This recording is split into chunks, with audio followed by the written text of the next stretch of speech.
3 horinhas depois e chegamos ao Algarve. Este Algarve que eu vos quero mostrar é um Algarve completamente diferente.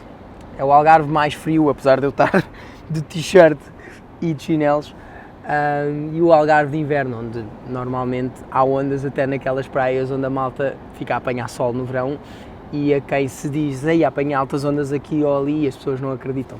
É um Algarve cheio de coisas, não é? Também, um Algarve cheio de cultura e um Algarve cheio de história, mas eu estou muito curioso, é mesmo pela parte do surf, porque apesar de eu conhecer todas estas ondas, porque tenho muitos amigos surfistas algarvios, eu nunca surfei no lado sul a sério, nunca apanhei aquelas ondas míticas tipo o Zavial ou o Beliche.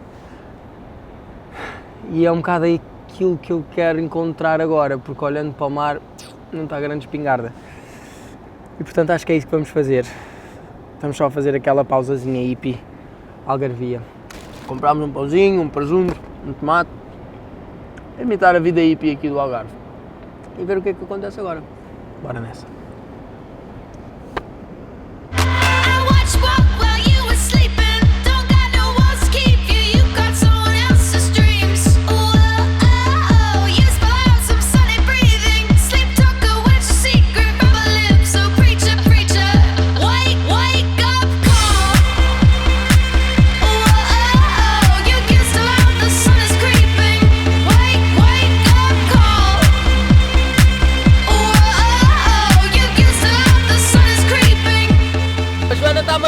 Todos os segredos do Zavial, que é pronto, é uma daquelas ondas de que eu sempre ouvi falar. Aliás, há uma sessão épica aqui do Tiago Oliveira, que é um dos grandes surfistas das antigas portuguesas. Foi uma daquelas sessões que ficou para a história, porque apareceu aquelas fotografias em todo o lado e foi daí que eu tive o meu primeiro contacto com o Zavial. Curiosamente, eu nunca surfei, portanto eu vou ter uma estreia com a melhor pessoa que me podia indicar. Hoje não é aqueles dias, mas já dá para ter uma ideia de onde é que quebra a onda, pelo menos. Estou para ver a tareia que tu me vais dar.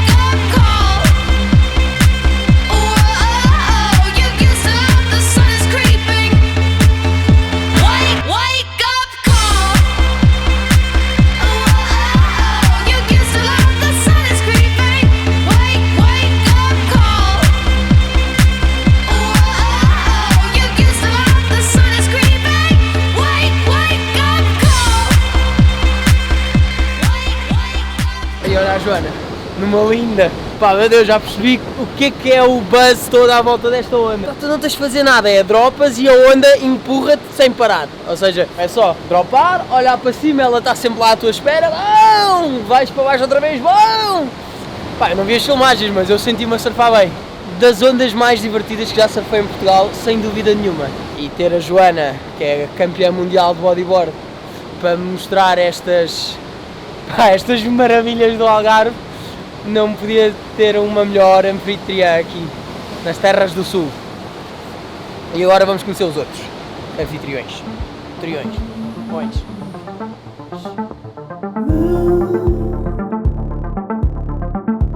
Keep it steady, never falter.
Warn me not to be afraid.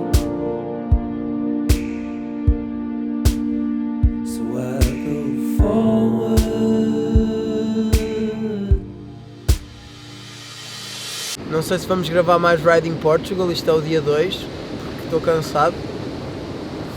E no fim do dia, pelo menos estas pedras são super confortáveis, não me magoam nada nem nas costas, nem no rabo, nem na cabeça.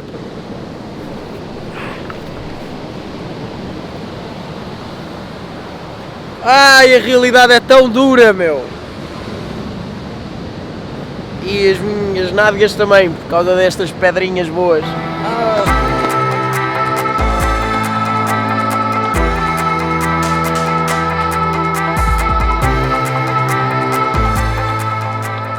Quero que me expliques um bocado a diferença tipo, desta costa e da costa sul e porque é que ter duas costas num sítio de surf, num sítio, sei lá, para viver, é uma cena importante, que isto é único em Portugal. A diferença que eu vejo é quase em tudo. Até uma pessoa da costa sul é diferente de uma pessoa da costa oeste, ou seja, parece que aqui na costa oeste o pessoal é muito mais... Pá, é mais tough, é mais duro, estes gajos vivem mesmo do mar. O mar é tipo pai, estás a entender? Costa Sul, opá, é totalmente diferente, o mar é meigo, o mar é bonito, é uma coisa, o mar serve para ir tomar banho, a praia é para apanhar sol, ou seja, há uma leveza na praia, tipo, totalmente diferentes destas praias daqui, porque as praias aqui tu vês esta falésia mais escura, mais dura até, tipo, tu olhas e a imagem parece fogo, isto é um... Sei lá, é mais frio, tipo, as escarpas são mais escarpadas, não é? É um tipo de rocha diferente, é totalmente diferente e tu assim que viras ali Sagres e começas a chegar aos Avial, já começas a ter mais aquela beleza de praia quase paradisíaca. É meio Disney, não é? E é um contraste super interessante, em meia hora de distância apenas tu tens estes dois pontos que faz o Algarve mais especial do que muitos outros sítios. Pronto, agora o turismo rebentou aqui na costa oeste também, porque antigamente, isto há 10 anos atrás, o turismo era só ali, Albufeira, Lagos... Sim, era o turismo que nós conhecemos da malta de Lisboa de descer para o Algarve, pronto, não é? Exatamente, na costa sul é tudo muito mais... É uma mini Ibiza, se calhar. Exatamente, é como... com menos qualidade, acho. Eu nunca tive a Ibiza, mas com menos qualidade de restaurantes, digo. É giro, porque no verão isto enche de turistas de surf, mas o que a malta se calhar não sabe é que mesmo no inverno é possível tu vires ao Algarve e se calhar é dos sítios onde tu vais fazer o melhor surf em Portugal inteiro no inverno. Sem dúvida. A Costa Sul nem é uma costa de surf, no entanto é uma costa especial quando há ondas. Eu posso dizer que os melhores dias de surf que tive no Algarve foram na Costa Sul, ou pelo menos praias viradas a sul, que é como, por exemplo, o Belicho. Eu atrevo-me até a dizer que é uma das melhores ondas em Portugal. Agora, é uma onda que dá menos do que, por exemplo, a Rifano, ou a Praia do Amado. Eu duvido que haja um dia, no Algarve que não seja possível fazer surf. Quem é que são assim os surfistas daqui, tipo, os surfistas daqui? O surfista daqui, embora hoje em dia esteja a envergar por outro caminho, o Alex é um gajo que é daqui. O Paulo Almeida de Portimão, o Canelas, o Marlon agora está com outros projetos também, mas o Marlon é mesmo a pessoa que mais puxou pelo surf, na minha geração especialmente. Ele era a pessoa que tu querias ser, tipo, eu quero surfar igual àquele gajo. Pronto, eu quero surfar igual àquele gajo. Exato. Achas que vai voltar a haver uma pessoa com o potencial do Marlon em termos de surf aqui? Vem aí alguém da nova geração que pode chegar ao CT? A pessoa que existe é ainda muito novo. Pronto, estou a falar neste caso do João Mendonça, que é um miúdo aqui da Arrifana. É alguém com uma sensibilidade para o surf e para o mar no geral, totalmente diferente. Eu nunca conhecia. O pai dele dizia-me que o João, quando tinha 2 anos, mal sabia falar e pedia-lhe pai, surf, de inverno. Ou seja, não existe. Os miúdos surfam no verão e depois param um bocado. É espetacular. Achas que uma pessoa como o João, que é um miúdo assim, da nova geração, cheio de talento, vai beneficiar de ter esta costa de duas costas na carreira dele enquanto surfista? Neste momento, isto até aos próximos 2, 3 anos, acho que viver aqui de facto é mesmo importante e faz evoluir. Eu vou apanhar lá a escola às 4 da tarde e vimos aqui, não interessa o que está, é sempre aqui, não interessa. Vou apanhá-lo, surfamos aqui e depois vou deixá-lo a casa. Ou seja, isto é o quintal dele. Até costumo dizer, eu vou buscar lá à escola, ouço a campainha a tocar e ele depois está aqui, passado meia hora está dentro d'água aqui, ou seja, é o recreio dele. Pai, ganda recreio, olha para esta vista. Meu. Sim. My love takes me home. It's 105 in a 30 mile zone. Foot like lead, nerves like steel. Wild ride when it's taking the wheel.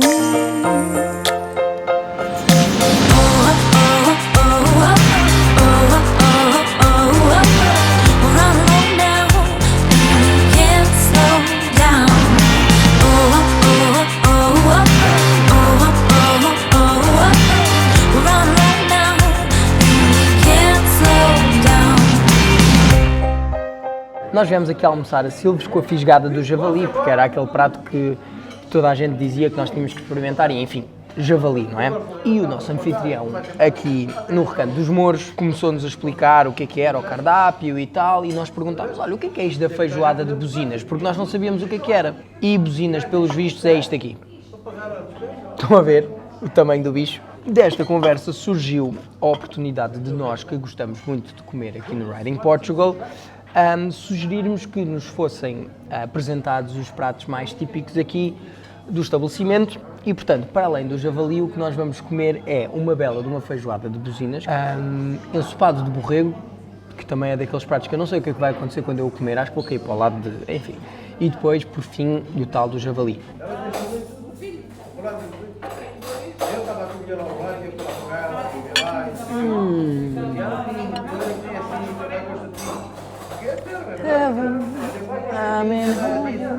É pá, está lixo. Bora parar de filmar, bora comer. Não. Há comidas que não dá para estar a filmar e não sei o que, vou comer. We drive through the deserts and the fields, up and down the coast, through the hills, losing track of time on the highway. We'll go all day, all day. Oh, oh, oh, oh, oh. Nós estamos sentados num dos monumentos que simboliza para mim uma das partes mais interessantes de toda a história do mundo. E eu acho que é assim por duas razões. A primeira é que, de facto, esta altura do século VIII, em que as tropas islâmicas invadem a Península Ibérica e começam a seguir para norte a uma velocidade estonteante, que só acaba em França, já bem dentro de França, podia ter, de facto, moldado a história do mundo para uma forma completamente diferente. Se a Batalha de Tours tivesse acabado de uma outra forma, se calhar nós teríamos tido uma Europa islâmica e, portanto, tudo o que nós conhecemos hoje poderia ser diametralmente diferente. A segunda razão pela qual eu acho este momento histórico tão interessante é que ele representa uma daquelas alturas de contos de fadas, enfim, aquelas histórias de cavaleiros, a história das reconquistas, as cruzadas, o mandar de azeite por cima das muralhas, as catapultas, enfim. E sendo português e estando aqui no Algarve, é incontornável falar deste momento que está tão bem representado aqui em Silves. Este momento da história deu 5 séculos de dominação islâmica, principalmente aqui no sul da península, e com o Grave, portanto, a parte ocidental do Império da Al-Andalus, do Reino de Al-Andalus, a representar o que seria hoje o Algarve português. E Silves está no meio disto tudo. Ela é a principal fortificação muçulmana em Portugal, ela é um símbolo da arquitetura de guerra islâmica que nós temos aqui e percebe-se porquê. Ela está em cima do monte. Nós podemos ver que é um ponto estratégico importantíssimo estar aqui. Nós temos um rio em baixo e depois temos monte em todo lado, ou seja, temos uma visão panorâmica para tudo o que viesse ter connosco e a fortificação depois fazia o resto. No fundo, nós temos estes vários orifícios nas muralhas por onde se atiravam coisas cá de cima. É tudo em pedra sólida e, portanto, seria bastante difícil de conquistar assim numa sentada. Aliás, isto só foi conquistado a primeira vez por Dom Sancho I porque as tropas acamparam à volta das muralhas durante um período de tempo relativamente longo que secou os recursos da cidade que estava cá por dentro das muralhas. E deve ter sido aterrorizante estar aqui durante esses períodos, mas ao mesmo tempo é super emocionante contar esta história, porque apesar de ser tão distante nós conseguimos relacionar-nos com isto, porque, enfim, enquanto crianças ouvimos estas histórias 1500 vezes. Depois deste sítio da cidade, Dom Sancho I toma a cidade de Silves. Mas isto coincide com um momento político interessante também do lado islâmico, em que os almohadas iniciam um contra-ataque fortíssimo que conquistou ou reconquistou aos cristãos toda a parte que tinha sido anteriormente tomada por estas tropas até ao Tejo, tirando Évora. Portanto, esta história é feita de avanços e recuos, e para verem o quanto ela é feita de avanços e recuos, Silves só passa para as mãos dos portugueses novamente quase 100 anos depois. Esta é uma parte da história europeia que nós muitas vezes tendemos a esquecer, mas 5 séculos de dominação é muito tempo. A ciência de ponta que se fazia, a medicina mais avançada que durou na Europa até quase ao século XVIII e à altura do Iluminismo, os nossos números, a nossa matemática, as palavras que nós dizemos, inclusive a palavra Algarve, os instrumentos que foram utilizados, os descobrimentos, é tudo um legado que nos foi deixado diretamente pelos muçulmanos. Eles foram, e aqui no Reino de Al-Andalus, um dos pontos centrais do mundo naquele tempo. E, portanto, esta passagem aqui por Silves, que é apenas um monumento de toda esta flora cultural brutal, representa muito mais do que só uma passagem por Silves. E, sim, talvez todo o legado muçulmano que nos foi deixado aqui na Península Ibérica e que nós temos a sorte de poder pisar com os nossos pés aqui em pleno século XXI.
Chegou ao fim uma daquelas experiências na vida que eu nunca pensei viver.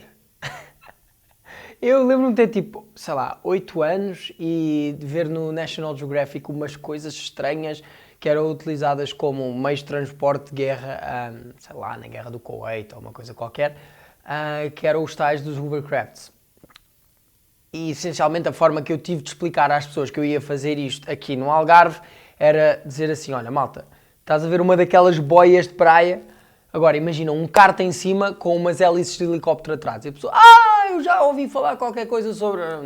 acho que ninguém tinha ouvido falar nada sobre isto, porque o hovercraft, pelos vistos, não era nada disso. É no fundo um barco que voa, voa sobre um chão mais ou menos uniforme e que no caso do que nós experimentámos, são hovercrafts que são feitos para corridas, embora o motor seja muito mais fraquinho, que é para experimentar e tal, mas a condução daquilo não tem nada a ver com nada que eu já tivesse experimentado, talvez parecido com um barco, ou seja, no fundo, um semi-rígido, quando nós o viramos, ele demora um tempo a acertar, mas tem muito menos tração, ou seja, nós viramos o volante, pomos o peso para o lado e aquilo começa a derrapar assim de lado. Nós dizemos, ai, vamos para a curva e de repente ele acerta. Mas é daquelas coisas tipo surreais. E está aqui no Algarve, é o único que há cá em Portugal, é um dos únicos na Europa, é o único no mundo assim em formato de pista.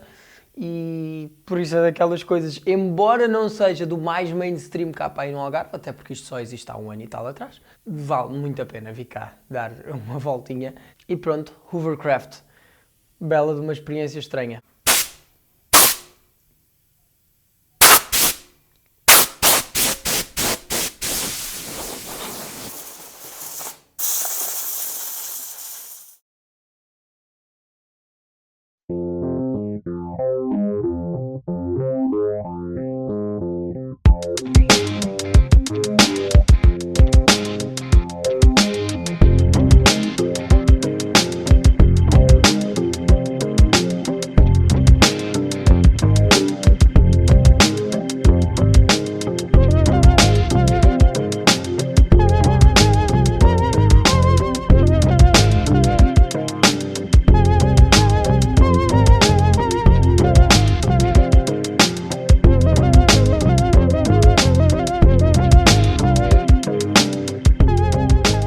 lado sul ou lado oeste há uma coisa que é transversal ao Algarve inteiro, que é a sua gastronomia. Depois de um dia de surf, ou seja lá do que for, se estivermos por Lagos, por Portimão, ou se estivermos na Rifana, na Carrapateira, vamos sempre encontrar peixinho do bom e do belo e fresquinho. E por isso nós decidimos vir provar dessa gastronomia de que tanto se fala. Aliás, peixe é uma coisa que há em Portugal inteiro, mas esta costa, pelas características especiais que tem, produz um peixe de muitíssima qualidade. Portanto, estão a ver bem? Esta é a dourada, este é o espadarte, este é o sargo e esta é a corvina.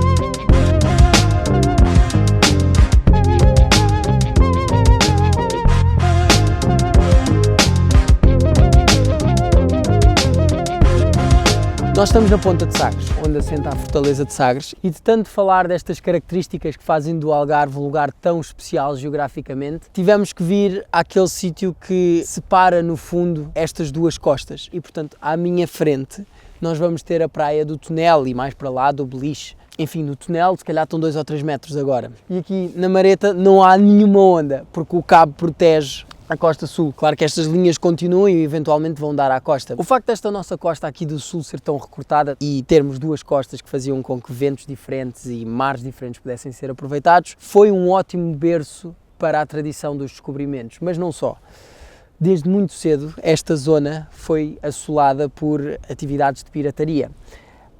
E essas atividades, no fundo, dividiam-se em 2 ramos de negócio diferentes. Tínhamos os piratas, que no fundo eram aqueles que, por conta própria, iam à procura dos galeões espanhóis e portugueses que entravam aqui ou em direção a Cádiz ou então aqui em direção a Sagres, para roubar as várias fortunas de ouro que eles carregavam dentro. Por outro lado, existiam os corsários. Os corsários, no fundo, eram piratas bonificados por títulos de vários reinos diferentes, que lhes davam uma espécie de autorização para assaltar em nome da coroa que representavam. Mas até certa altura nós não tivemos corsários ingleses nesta costa, porque Portugal e Inglaterra tinham um tratado de não agressão que já durava há séculos. No entanto, Portugal perdeu a independência durante a dinastia filipina e passou a pertencer à Espanha num contexto internacional em que Espanha e Inglaterra estavam em guerra. E, portanto, o mais temido corsário de todos os tempos, talvez, o pirata Francis Drake, acaba por vir desde as costas de Espanha, ali para sul, a varrer os vários fortes que por aqui haviam, e quando ele chega aqui a Sagres, nós tínhamos a Fortaleza de Sagres aqui, e ela tinha fundações ainda medievais. Ela era uma fortaleza altamente pouco preparada para receber um ataque das armas de guerra mais modernas que se usavam nessa altura e que a frota do Francis Drake acabava por possuir. O que destruiu gravemente as suas muralhas e, enfim, ele andou aqui por esta costa a assaltar barcos e roubou várias fortunas que pertenceriam ao reino de Portugal. E é uma história curiosa de nós termos aqui no sul.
chegamos a este fim de dia e eu se calhar posso dizer que foi o dia mais divertido que eu tive a gravar o Riding Portugal. Entre os tubinhos incríveis que apanhámos e enfim, e agora este fim de dia nas grutas. Vamos voltar para a Mariana de Lagos depois de um dia destes. Acho que não se pode pedir mais nada, acho que até vou pedir uma cervejinha só para celebrar, porque a vida é feita destas coisas e o Algarve é uma maravilha. Bem, agora não vais abrir mais, pois não? É que vou ficar todo nu. Estou-te a ver que estás aí, meu.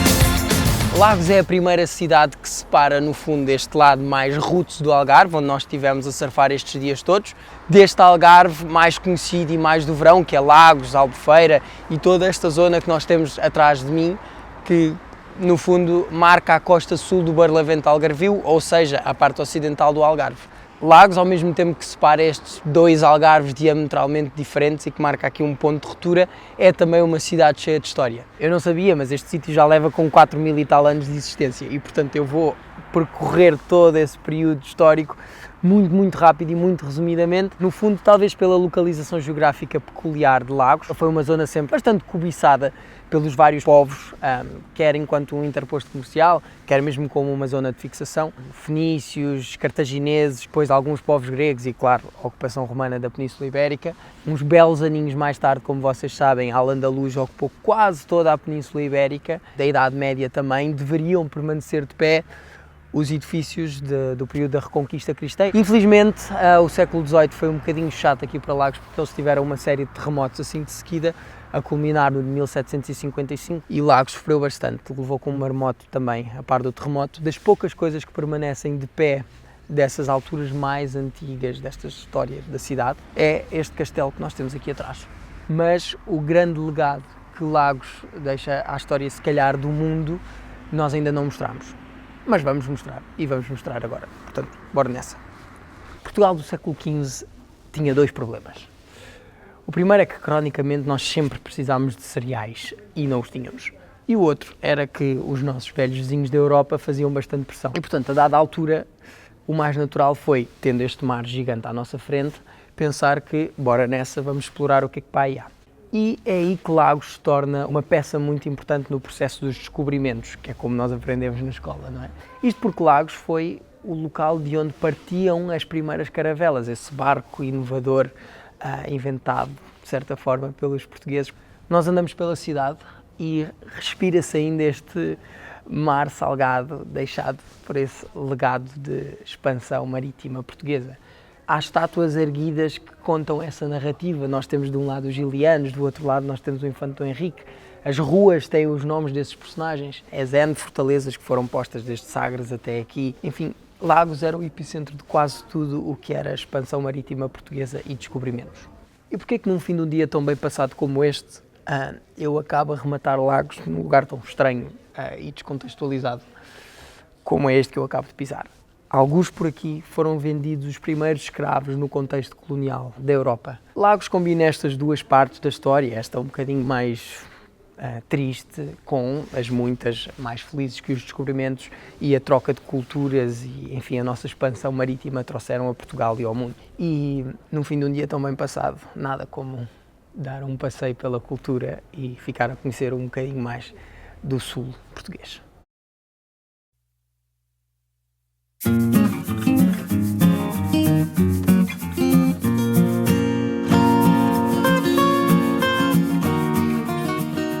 Estamos na última manhã aqui do Sul e hoje à tarde já vamos estar em Lisboa.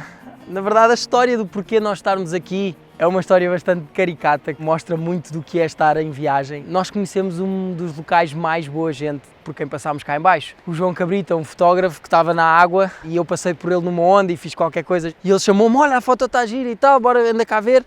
Ficámos amigos logo, quase instantaneamente. E ele ficou de nos mostrar aqui um dos segredos do Sul, do Algarve. E, portanto, estamos por cima de uma das falésias mais altas cá de baixo. Ela dá sombra à praia que está atrás de mim, que é uma enigmática praia. No verão passa montes de gente por aqui.